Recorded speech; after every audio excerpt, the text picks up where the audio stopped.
What makes a blind person go, hey, you know what's a great idea? Let's go rock climbing. How did that happen? It was a funny story because I'd tried rock climbing as a kid, and a parent's friend was a climbing instructor. And so he got me up the wall, and there's this little hole at the top of the wall where the rope goes through. And I didn't realize that the wall was over, that I'd climbed to the top.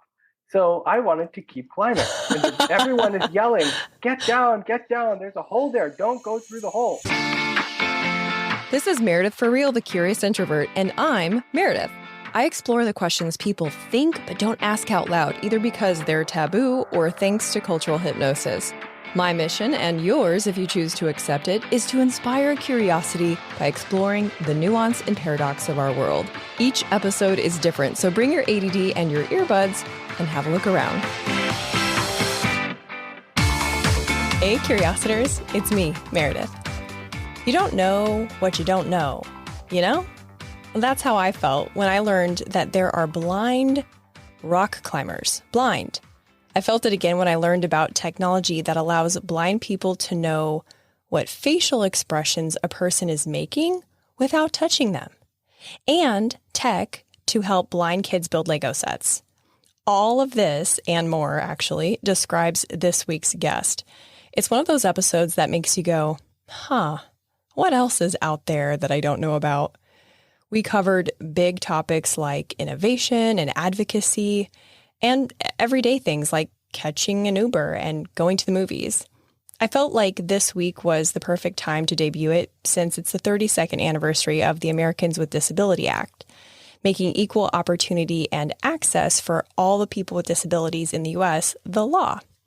You'll also hear how the ADA affected my family and the contrast of our experience compared to my guest's, who was born well after the enforcement of the ADA. It's a great chat, and he was a fantastic guest, doing so many interesting things that we actually couldn't fit it all into one episode. I'm so glad I found him.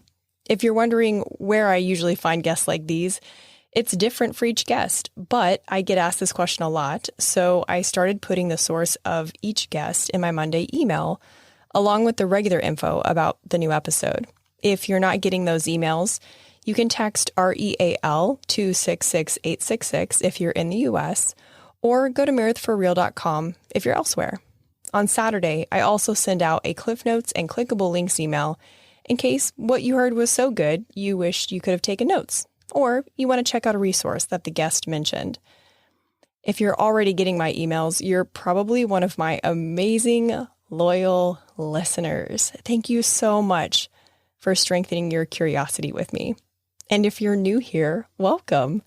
Around here, we press play to get curious, to disrupt the algorithm, and to grow into better humans. I talk with everyone from convicts to counselors, and there's no specific order to listen to episodes. So you can just have a look around and hit play on whatever grabs your attention. All right, enjoy the show. If you were born after 1970, it's likely you spent hours constructing with colorful interlocking blocks. If you were a parent after 1970, you likely stepped on one of those blocks. I'm talking about Legos, of course. And over the years, the patterns have become increasingly elaborate, requiring detailed instruction. Star Wars ships, Hogwarts castles. It was those detailed instructions that caused my next guest to innovate. Or should I say his desire to read those instructions. He lost his vision shortly after being born, developed Braille Lego instructions as a teenager, and hasn't stopped innovating since. Today, he's going to share how ingenuity has expanded experiences for other people who are blind, and for himself as a musician, composer, rock climber, traveler, podcaster, and TEDx speaker. Incessant innovator, attentive advocate, multi-passionate and multilingual Matt Shifrin. Thanks for spending time with me today. Oh, great to be here. That was one heck of an alliterative intro. Oh, well, thank you. Over the 2 years that I've been podcasting, there aren't many guests who are so multi-dimensional that it's actually really difficult to narrow down what to talk to about with them. So, congratulations, I suppose. Very kind of you. As a fellow multi-passionate person, I struggle with, which path to go down because I'm equally attached to all of my ideas. And for you, you not only have all these ideas, you're also equally talented at so many things. How do you navigate your, project priorities? I think in my case, it's very much about organization and about deadline. And like, let's say, for example, right now I'm writing a musical in Yiddish, and the musical is due in the fall. And I'm currently in North Adams, Massachusetts, out west near their Massachusetts Museum of Contemporary Art. And I'm in this residency, and all day I sit and I work on this musical. And then we have lessons in the evening. And the reason why am I telling you this? Because this thing is due and the deadline is not changing. And as a result, you basically need to combine trying to figure out kind of when things are due and how much energy it's going to take to do them. And then you combine that with how much energy you currently have. Do you have enough energy to switch to a different project that will take you less time? Or if not, like how much more energy can you expand on this current thing at this point, like in your day/week before your energy runs out? So basically you're thinking about how much energy, creative energy to conserve and how much energy to spend and how much energy will all these different projects take up if you spend energy on them. I like how you budget energy like time. That I feel like you're speaking my language right now because my greatest fear is catastrophic loss of like energy resources, both mental and in my body. So I think that's a formula I could probably work with. We could end the interview now. You just changed my life. Sure. Great. Roll credits. Roll credits. I love it. Let's go back to some Legos because you were 13 years old. And you and a friend had created Braille instructions for Legos. And then you tried to pitch Lego, like the company? Mm-hmm. And it was a very interesting case because we had these instructions. We had a website, legofortheblind.com, where we put these text-based instructions that describe the different pieces and where you put them. And it was all wonderful. And then we wanted to take a next step and we wanted to get Lego involved. But we had absolutely no idea how to get them involved. They're a huge company. So I went and I Googled around and I found customer service. And I thought, well, companies are different branches. But if we find someone in customer service, they can kind of get us up the chain of command to eventually find someone who would kind of get interested in these instructions and help us kind of help Lego itself make the instructions that we had created, take our language and incorporate it into their kind of production process so that they would be able to take the language that we used and make their own instructions for their own sets. So I got in touch with customer service, and customer service said, oh, this is all lovely, but we don't know who to help you. We're customer service. If you lose a piece, then call us. If your instructions come damaged, then call us. But that's really all we can do. And so then it became a matter of how do you find the person you need in the big organization. And it was by sheer luck that I found the person at Lego, Olaf Gerlofsen, who made the instructions happen in the company. And at this point, my friend had died of cancer. And the thing is, like after someone dies of cancer or whatever, there are many approaches to deal with it, of course. And in my case, I had this project and I wanted to see it through because like if I didn't see it through, then the project would die with the friend because the friend was writing all the instructions and she was doing the heavy lifting. I was acting as a proofreader of sorts, checking the instructions and building them and such, but she was doing a lot of the work. And if I didn't continue with getting these instructions to Lego, then the project would die with her. And it was also a wonderful way for me to kind of channel energy that would have otherwise been spent in just purely in grief, because the trouble is when the person's alive, you're so busy focusing on the fact that they have energy, on the fact that they have something worth engaging with, something worth doing. And like I would call her every day, multiple times a day. And even after chemo, she'd be exhausted and she wouldn't be able to talk, but she'd still be sorting pieces into Ziploc bags so that I could build faster. And she'd still be writing new instructions. And the trouble is that after she died, I had a lot of energy left because there was so much energy, like when talking to her and making sure that she had energy, she had purpose, she had things that were worth fighting for. And so now all this energy was up for grabs. And I went to a friend at the MIT Media Lab because the MIT Media Lab, they have a group called the Lifelong Kindergarten Group within the larger organization. This group has done partnerships with Lego for many, many years. And so I thought, well, if any group can get me through to Lego, it's this Lifelong Kindergarten Group. I had a friend who worked there, and it just so turned out that he had a friend, and he said, oh, my friend just moved to Denmark to work with Lego. And so person A puts me in touch with person B, who puts me in touch with this Olaf Gerlofsson guy, who turns out to be our most stalwart advocate, our most staunch supporter when it comes to this stuff. And it was miraculous because, I mean, it's a giant company. It would just so happen that like this person happened to know another person who happened to know the person who would make this project come to fruition. And how cool that now you can continue to interact and improve and contribute to this project. And it's like not just helping the community, not just an extension of your creativity and ingenuity, but it's also interacting with your friend who's no longer with you. That's really cool. I mean, and the wonderful thing is that Lego, it's not just me writing them and saying, hey, when are your next instructions coming out? This has now become part of their workflow. They have, during each cycle, spring and fall, they have about 20 to 30 sets that they pick from all the different types and series of Lego that they make. And they make those sets accessible and make instructions for them. And then I check them and then they release them.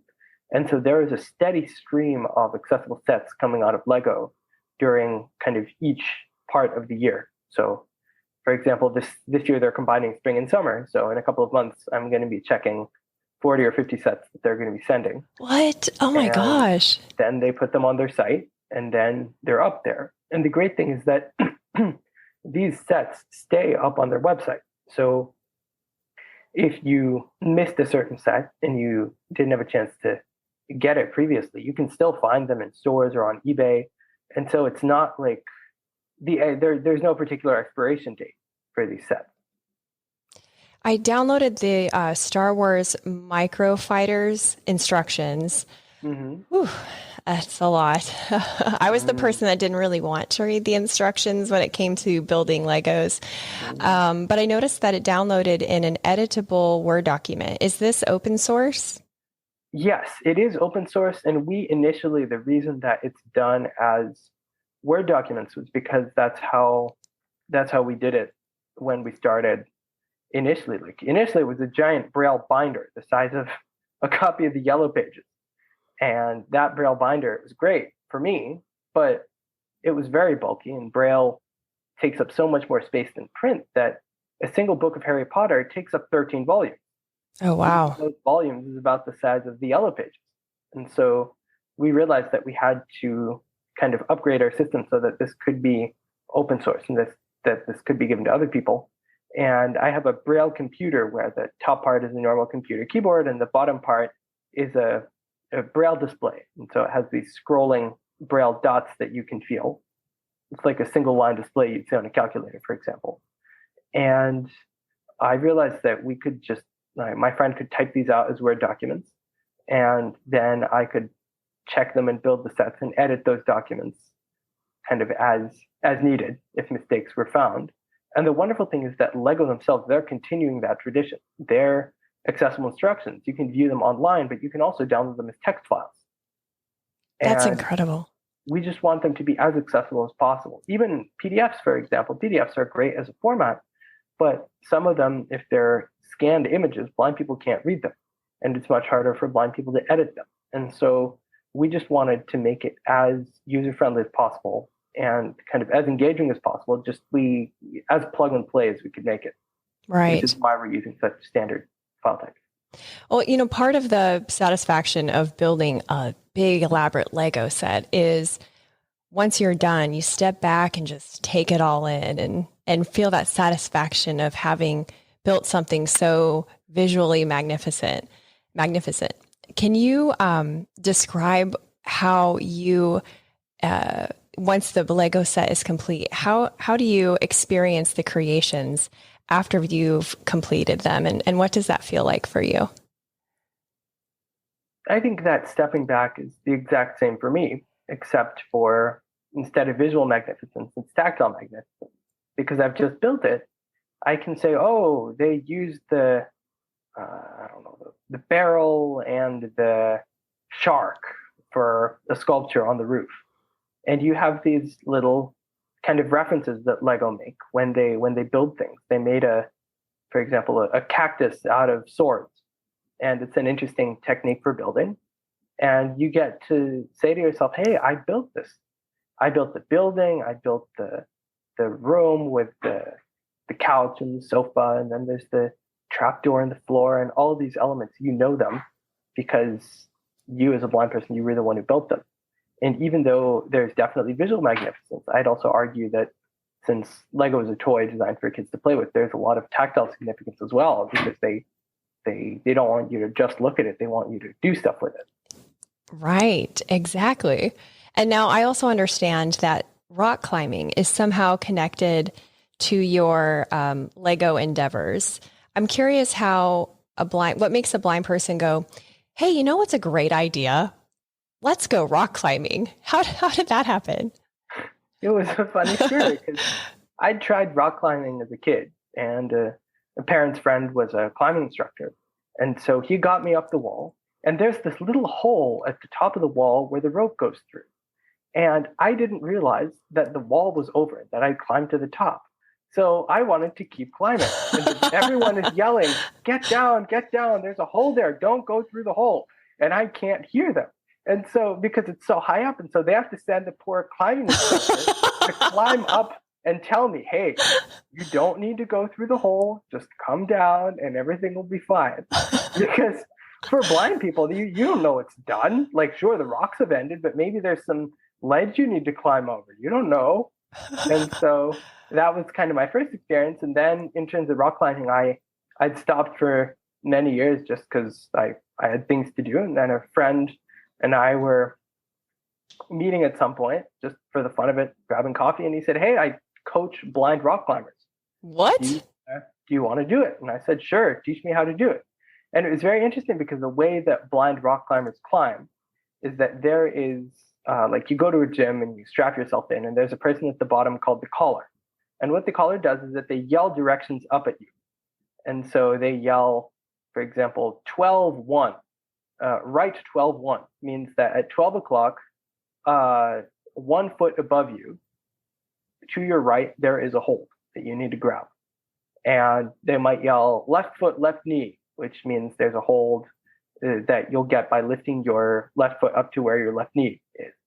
And so they basically yell all these numbers at you, and it sounds like one big math problem until you finally get to the top, and then you congratulate yourself, and then you come to the bottom, and then they find a different route for you to climb up, and then you do that. And the trouble was that the climbing is fine. I had no issue with the climbing, but the issue was with understanding how to climb efficiently. Because as a blind climber, sighted climbers, they can jump like kangaroos to wherever they need to get up to, because they can see how the route's laid up, and they can do a lot of mental calculation and say, okay, if I jump this hard, this high, reach my hand out in this direction with this type of grip facing the wall or away, I will grab this type of hold, which will help me get up the wall faster. Blind people don't have that luxury. And so as a result, they climb in a much slower, kind of more controlled fashion. But the trouble was that even though they climb slower and more controlled, they have no way to understand the intricacies of the route around them and the things that they're climbing. And as a result, a lot of rock climbing is about body positions. And you need to think about the weight that you're putting on your body and how to maintain balance in weird positions. And that's really hard to do because the person who's your caller, they can only kind of describe the route generally. they don't have enough time to describe it specifically, because that could take them, I don't know, 10 minutes, because these routes are complex and a lot of different types of rocks are on them. And so I thought, there's got to be a shorthand, some way to make these routes easy, some sort of overview that you could give a blind climber so that they could climb the route quickly and efficiently, and not only efficiently, but really understand their bodies better. And so that they can really understand what their body needs to do to climb in a more controlled and energy saving way. And so I thought about Lego, and I thought to myself, well, if you can build anything out of Lego, you can build climbing routes. So I brought in a bunch of Lego bricks and base plates, and the friend who was coaching me, we just sat down and we said, okay, 2x1 is going to be a jug, and those are the big kind of dome-shaped holes that you kind of can stick a whole hand in. And 1x1s are crimps, the smaller, weirdly shaped ones that hurt your fingers. Right. 3x1s are ledges that you can rest a whole forearm or a whole knee on. And so we were able to create these climbing maps. And then the thing was that we were able to test them with other blind climbers. And it was really wonderful to see, because these climbers, they were much more proficient than I was. These were award-winning first place national champions. And still, they found it useful. Even though they were at such a high level of technique and skill, they found it useful because they were able to think ahead before they climbed. And they were able to really engage with the route in a different way, because they were able to feel it and then kind of transport themselves onto this route and say, okay, this ledge is slightly higher than that one, which means that I need to grab it with right hand, put the left knee on that other ledge, which means that right knee is going to go out to the right, stretch right down to that foothold, and then I'm bending left, and then I'm grabbing with left hand. And all these intricacies of body positioning and body motion were now kind of accessible to them. And they weren't just relying on what the collar was yelling. They weren't just relying on their climber's instinct. And they weren't just assuming, oh, if I was moving my left leg, then now probably I'll be moving my right arm because it's the opposite. And they were able to really understand these routes and engage with them kind of on all levels, even before they climbed. And as a result, what was interesting was we saw much better technique and much more focus from these professional climbers. And it helped them. And I was very, very glad that it helped them, because I was kind of worried, because they were so professional. I mean, they were the best in the country. And they competed in world championships regularly. And so these are professionals. And I was thinking, oh, well, if they're champions, why would they need this, blah, blah, blah.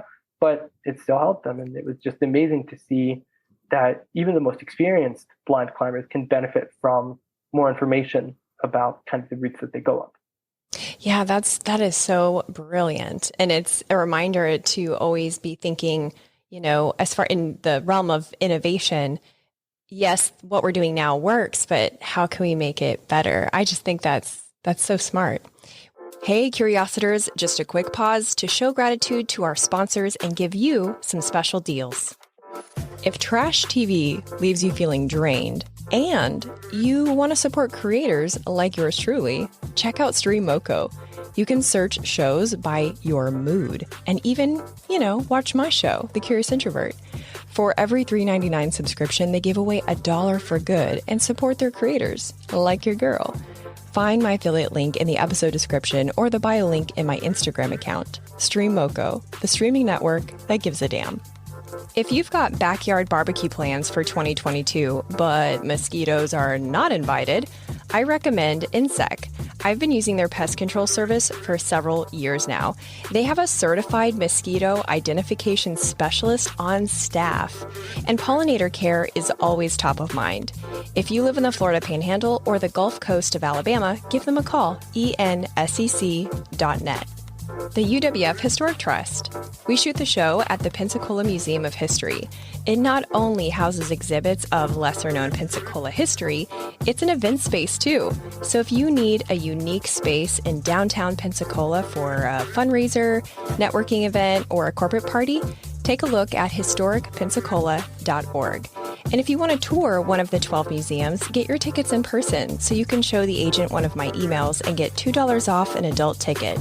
Get emails by texting REAL to 66866. Now back to the show.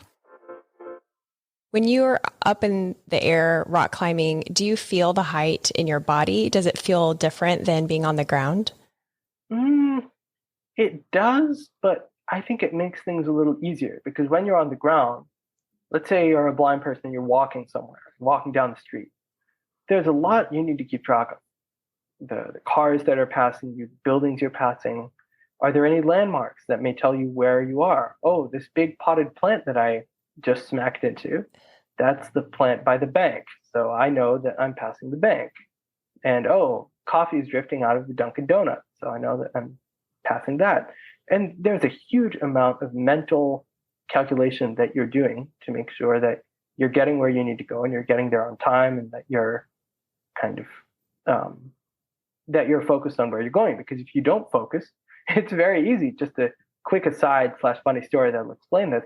I had blind people have these teachers called orientation and mobility instructors. It's a big and fancy name, but basically they teach you how to get around without bumping into things. And one of them, he brought me this sensor and he said, the sensor is great because it will vibrate because your cane, when you use your cane, it can only detect things that are at ground level. Anything above your shins or your waist, you're not going to be able to find it. So if there's one of those metal parking, what's the name of those like metal bollards that they use so that cars don't drive up? There's a name for them, but there is a name. Painful. Yes, they are. You back into them. And so this sensor, the professor says, would be perfect for it. And I say, oh, that's lovely. And I take the sensor. I have the sensor in one hand and the cane in the other hand.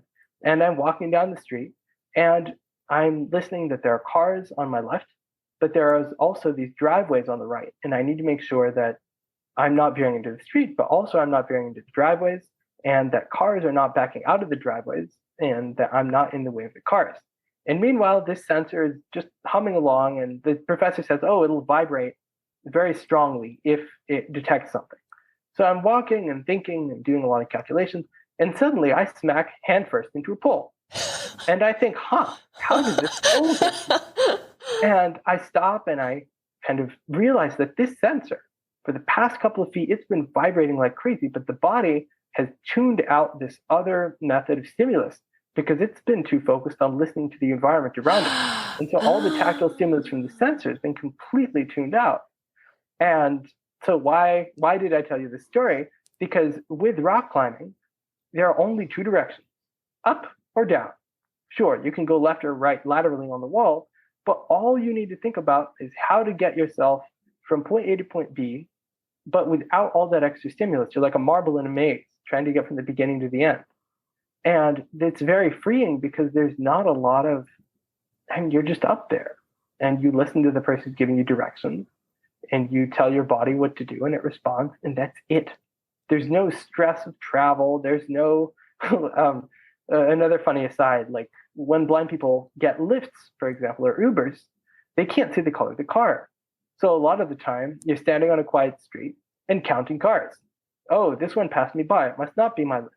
Oh, this one stopped farther down the sidewalk. Is it my Lyft? No. Some people just got out of it. Therefore, it must not be. And so there's a lot of calculations there. And so basically what I'm trying to say is that there are calculations that blind people do all the time to make sure that when they're out and about in the world, that they get to where they need to go. And the glorious thing about rock climbing is that you don't need to think about anything except how to get up. And you don't even need to worry about how to get down, because when you get up a route, you're done. People will just belay you down and you'll gently float to the ground. That's it. Wow. I never thought of that. That makes total sense. It reminds me of how I feel surfing. It's just a tranquil headspace and a literal just tranquil space. Yeah, as long as you can catch a wave and ride it. Who cares what happens? That's your only job when you're out there. How cool. Exactly. I think about when you said the brain doing calculations, I wonder if that's part of your secret sauce for having all of these wonderful innovations. But then I also remember that you are the child of Russian immigrants. And in my experience, first and second generation immigrants, they just have a secret sauce of determination and innovation and resourcefulness. Have you observed any difference between maybe how you were brought up compared to how your peers are brought up who aren't second generation? No, but I think part of the reason is that a lot of my friends they are immigrants. Like in my case, I'm first generation because I was like born in the U.S. That's the first of my family to be born there. But it's interesting because a lot of my friends, and it's I'm just thinking how to phrase this. In my case, and a lot of my friends' cases, the immigrant isn't necessarily the thing that drives them. In a lot of cases, they could be just born in the US, but in their case, they have these problems and puzzles and conundrums that they're trying to solve, and they're very goal oriented. And they're very, it could be because kind of the fact that their parents came from different countries and had to struggle, et cetera, that could be part of it. But it's also just the fact that a lot of my friends are very good at setting manageable goals and then planning for them. And they set and they plan, and then they might have to rethink or replan or scrap a project completely, but they're still completely engrossed in what they're doing. And that level of immersion is crucial because it gets them to where they want to be. It gets them that far because they basically tell themselves, hey, I have a goal. I'm going to immerse myself in this thing because this goal, no one else is going to do it but me. And that's what drives them. But also, I have friends who are not immigrants, and they are as driven as my friends who are immigrants because they have goals. And I think it could be partially the immigrant kind of experience that drives us somewhere from deep within. But I think it's also just partially personality and tenacity and just your kind of personal drive that can make or break things. And certainly the resourcefulness is such a fantastic asset, to be thriving in life beyond base level existence. And, from my experience, my brother has cerebral palsy, and I remember being I wasn't a part of the wheelchair basketball team, obviously, but he was, and I was by proxy, I guess you might say. And there was some real value in the parents and the families exchanging resources that were, I don't know that we could Google back then, but that were not searchable online. And I also used to be a sign language interpreter, and that was huge among the deaf community, especially around tech. It was like, hey, back in the day, it was called a sidekick, and it was before people texted, but the deaf community had these sidekicks, and they were like cell phones with big keyboards. And, everyone was talking about the best place to get your sidekick and how could you get purchasing it subsidized. And so there's these resources that when collected make thriving so much easier. I would love for you to share about the resources that you gathered to give your TED Talk. I found that specifically especially interesting. Oh, that was a whole adventure. Yeah. So I'll start at the beginning. I get an email one day and they say, hey, would you like to do a TED Talk? And I say, sure. And then I think about it a little bit more and I realize, whoa, I just signed up for this thing and now I actually have to do it. And I look at other people's TED Talks and they're great and they're detailed. But the thing is, a lot of these people, they're sighted. There are some blind people who do TED Talks, but they still have slides and people are running them. And I think, how am I going to do this? And I realized that I don't know how to gesture. I don't know how to point at things. I can't just stand there and talk for 10 minutes straight. They're going to boo me off stage or throw tomatoes because they need visual engagement, not just someone kind of bringing their ideas forth. They need proof, visual evidence. And so I found a coach who I have an episode of my podcast, Blind Guy Travels, about all of this. And it's interesting because we get to meet the coach, and the coach had never worked with blind people before, but her whole career is about teaching people how to gesture. And she talks a lot about business people and how business people are pitching to investors. But the trouble is they're pitching with numbers and they're not telling enough of a story.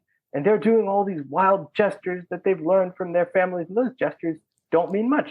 They don't mean anything. They're just flapping around. And instead of using small, meaningful gestures to help bring their points home, these business people are thinking that grandiose motions are gonna get those investors to say yes. And so when this gesture coach came and started working with me, it was all about taking the talk, and she would create the gestures. And we would go through the talk line by line, and we'd say, okay, what sections do we need gestures for? And she would create the gestures and she'd teach them to me, and I would practice them in my living room and in my dorm room, and I'd be there for hours.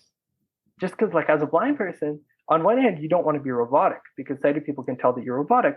But on the other hand, you can't struggle with these things and be like, oh, where does my hand go? I think it goes here. I don't think it goes there. And I took all these elaborate notes about how to do this.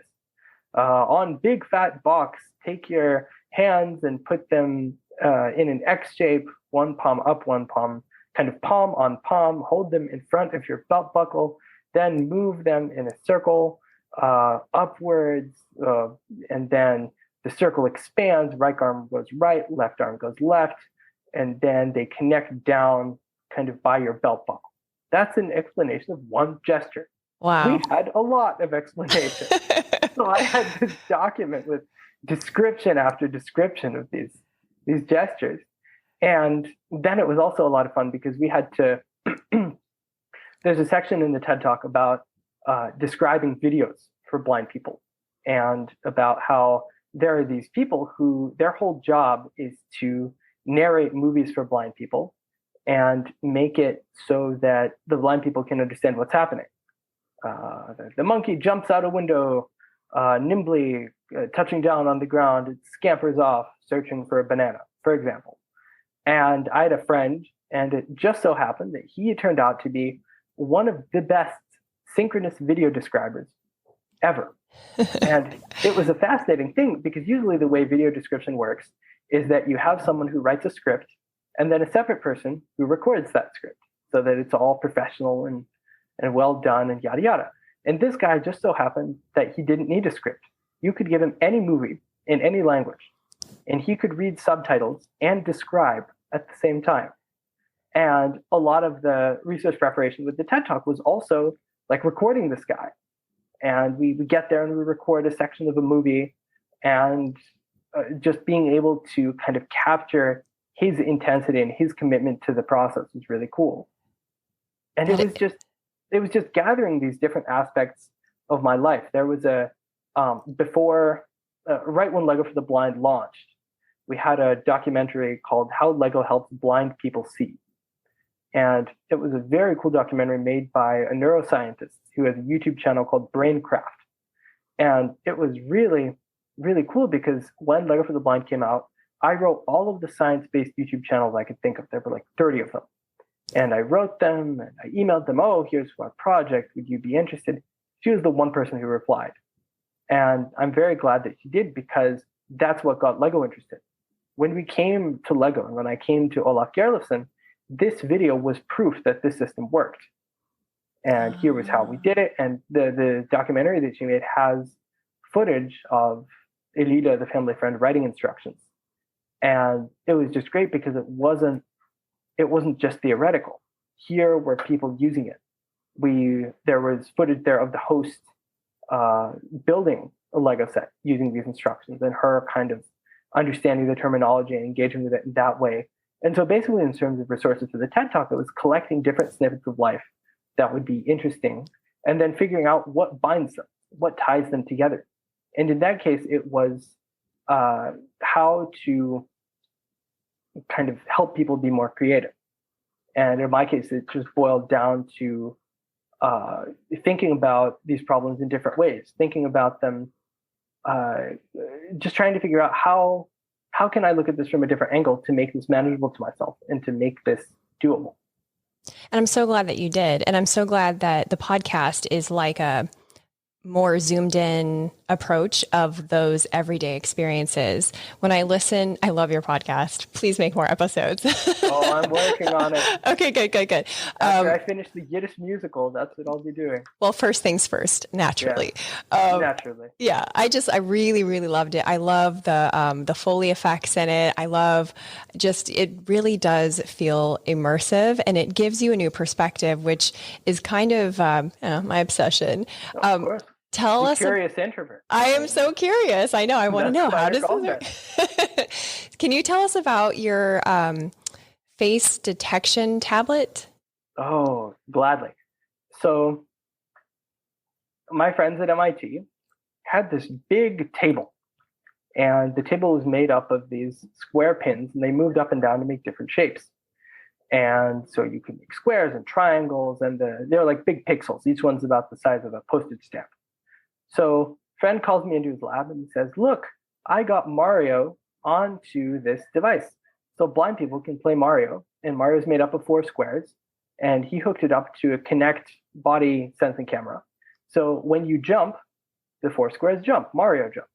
When you move your feet, Mario moves, and you can feel the environment around Mario, and you can feel the different obstacles, and you can figure out which ones Mario needs to jump onto, which ones he needs to avoid.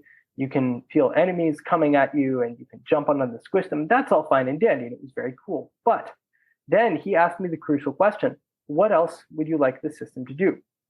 And I thought, what would be really cool would be feeling people's faces and being able to get the visual information that sighted people get from facial expression, different degrees of smiling, wrinkling at the corners of the eyes, that sort of thing that adds a whole layer of depth to conversation for sighted people, and a whole layer of insight or possibly confusion, depending on who you talk to and how. And a week later, a friend calls me back in, and he says, yeah, I did it. And I'm like, you did it? He's like, yeah, stand here. And so I'm standing in front of this table, and he's standing in front of the camera. And he starts talking, and the table whirs to life, and his mouth starts moving. And it's moving and moving. And the funny thing is, as a blind person, your mouth moves, but you're not feeling other people and checking whether their mouth is moving. So you just assume that it is. And so I'm kind of feeling his mouth and his nose and his eyes, all using this tablet, so I don't have to poke him. And suddenly his eyes, they just start moving, and they're moving left and they're moving right, and something's happening. And I ask him, are you okay? He says, yeah, why? And I said, well, you blinked 7 times during the previous sentence. Does that mean anything? No, I guess I just blink a lot. I've never thought about it. And so we keep talking, and everything's fine until his mouth opens really wide, like he's a boa constrictor about to eat an alligator. And I whip out my phone and say, are you okay? Should I call an ambulance? He says, no, stop freaking out. I just yawned. Everything's fine. I just yawned. And it was funny because as a blind person, you know that you yawn. You know that other people yawn. But the silent yawn is just something you assume, because people yawn and then they say, excuse me. Oh, he must have yawned. But here, you're getting that yawn in its full wide open. And it sounds silly and kind of ridiculous, but this is a whole new level of access when it comes to this sort of thing. It really is a whole new level of access. That is such a good way to describe it. When I think about all the things that you're doing, that creating access to, it feels like adventure advocacy. Because growing up with my brother, we lived in the Midwest. Mm-hmm. He was born before the Americans with Disability Act was established. And living in the Midwest, everything was slow to get there, and then even slower to be implemented, right? So my secondhand experience of advocacy, both with the deaf community and with wheelchair accessibility and just fair treatment, was all about, a fight and conflict and lawsuits and all of that stuff. Is all of that more of a thing of the past, and now it's about this greater experience? I think it depends on for whom. I am extremely lucky in the sense that I I went to school in a very good school district that had very good Braille teachers. And in the same state that I'm in, other people are having to sue their school districts because they're not getting teachers to teach them Braille in that same state.